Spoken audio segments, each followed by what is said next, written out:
Two women that claimed the same boy as their son finally get the answer years later.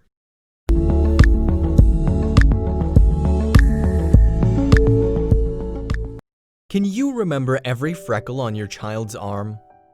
Most parents would probably guarantee that they could pick their child out of a lineup. But what if another parent swore with the same level of certainty that your child was actually theirs? Could you convince the world that your word is the one to be believed? Over 92 years, two families claimed the other stole a child. The justice system took sides, and all along, the truth was determined by one parent's word over another. But then descendants decided it was time to use cold hard science to find the truth about the identity of the mysterious child. When a child goes missing, natural protective instincts kick in. Most parents would sacrifice anything, exhaust all venues to be reunited with their kids. Percy and Leslie Dunbar were no exception. The Dunbars welcomed their firstborn son, Bobby, in 1908. Soon after, they added another son to their growing little family. But it was on an outing with their children 4 years later that truly turned their lives upside down. The Dunbars were looking for a reprieve from the sweltering Louisiana summer. What better way than cooling off in the shady, moss-covered banks of the bayou? They packed up their boys for a weekend retreat at Swayze Lake. Beaches and lifeguards didn't greet them. Instead, the family pitched their tent in the midst of swamplands crawling with alligators. It certainly wasn't Disneyland. Still, the Dunbars were unprepared for the events that unfolded not long into their trip. On August 23, 1912, the Dunbars, worn out from a full day of fresh air, fell fast asleep. Their dreams were accompanied by a chorus of crickets and bullfrogs, so no one noticed as 4-year-old Bobby quietly woke up and crawled out of his blankets. What actually took place that night is a truth only Bobby Dunbar could ever confirm. He left the tent and appeared to have wandered in the direction of Swayze Lake. By daylight next morning, he'd vanished. Police and volunteers swarmed the swamp immediately, hoping to locate Bobby. The clues looked grim. Given the setting of his disappearance, authorities suspected a drowning or animal interference. But one piece of evidence kept the Dunbars unconvinced. Local newspaper The Caldwell Watchman reported, quote, "At first it was feared that he's been drowned, but the lake failed to give up the body and the little boy's hat was found some distance from the lake a day or so later." Though the public and the police combed through every lead during an 8-month search and their hearts broke for the Dunbars, Bobby's trail went cold. Percy Dunbar, though, refused to give up hope. He offered a $1,000 reward for the return of his son. Converted to today's values, that reward was the equivalent of around $25,000. The town contributed another $6,000 to the bounty, stretching the total to over $158,000 in 2019 equivalents. Still, the phones remained silent. Their terror was broken on April 13, 1913, when police informed the Dunbars they'd arrested a suspect in Bobby's disappearance. In Mississippi, they'd booked and charged one William Cantwell Walters. Better yet, police delivered staggering news.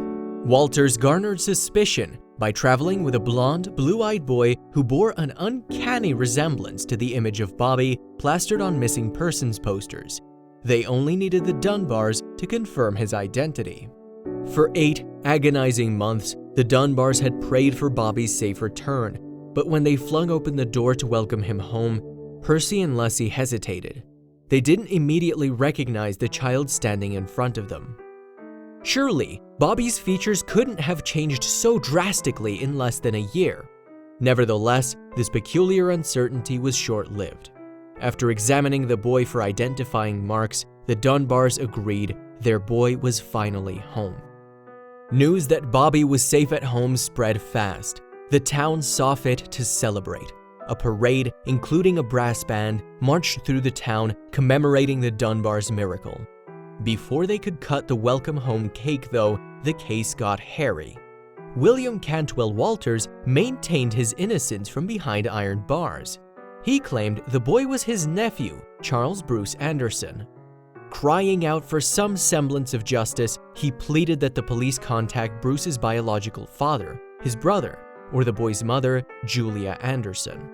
To avoid the death penalty, William pleaded to the press. "I know by now you have decided. You are wrong," he said. "It is very likely I will lose my life. On account of that, and if I do, the great God will hold you accountable." As the trial geared up, William was sent a savior in the form of Julia Anderson. She arrived in Louisiana and fully corroborated that Bruce was indeed her son. It became obvious rather quickly that her words meant little. Julia faced criticism for allowing her son to travel with his uncle, though she'd only agreed to a 2-day trip. Her unmarried status, that she was a field hand for the Walters family, and her confirmation that her son, Bruce, was illegitimate, didn't win over the conservative public, nor the jury. Apart from her reputation, Julia herself had a tough time picking Bruce out of a lineup. She, too, was allowed to examine the boy for identifying marks, then felt firm he was hers. It came down to a tug of war between two protective mothers over one timid 5-year-old boy. Financially and emotionally exhausted, Julia's pleading to take her son home was totally ignored. She was forced to give up and left for Mississippi childless. Even if the boy wasn't Bobby Dunbar, that's the life he was about to live. In the 90-plus years that followed, generations of Dunbars staunchly towed the family's beliefs. The lore and legend surrounding Bobby's identity made for hot after-dinner gossip, but eventually, it was the boy's future granddaughter that broke the case wide open. In 1999, Margaret Dunbar cut right first thumb through old press clippings of her grandfather's unusual kidnapping. Her fascination with the case grew to a full-fledged investigation, which was covered in a 2008 episode of This American Life titled The Ghost of Bobby Dunbar. Journalist Tal McThenia reported, Margaret went on an obsessive quest to small-town libraries, archives, and courthouses all over the South. She'd received a membership to the Library of Congress for her birthday. The more Margaret learned, the more she doubted. It was time for two opposing sides to compare notes. Margaret tracked down the granddaughter of Julia Anderson, Linda Traver, to find out what the Bruce Anderson camp had to say. Unlike the Dunbars, Linda learned early on that her uncle Bruce was stolen in a bizarre slippery slope stamped with the word justice. Margaret was totally convinced that it was Bobby Dunbar all along, Linda said. I was totally convinced that it was Bruce Anderson all along. Eventually, Margaret agreed her point of view could be skewed. The two descendants of the boy in question pored over the case files from William Walters' trial. Not to mention the treasure trove of letters from Julia Anderson pleading for the return of her son Bruce. In their deep dive, they found many more curious statements that had been hushed up. One letter in particular, penned under the elusive title The Christian Woman, struck a chord with Margaret and left her questioning the family version of events. It read, Dear Sir, in view of human justice to Julia Anderson and mothers, I am prompted to write you. I sincerely believe the Dunbars have Bruce Anderson and not their boy. If this is their child, why are they afraid for anyone to see or interview him privately? Almost like the flip of a switch, Margaret fully realized the ramifications of the possibility that the Dunbars were mistaken about little Bobby/Bruce. She knew the only way to resolve the mystery and heal both of their families was with hard scientific facts. Margaret had pressed her father before about his taking a DNA test, and every time he absolutely refused.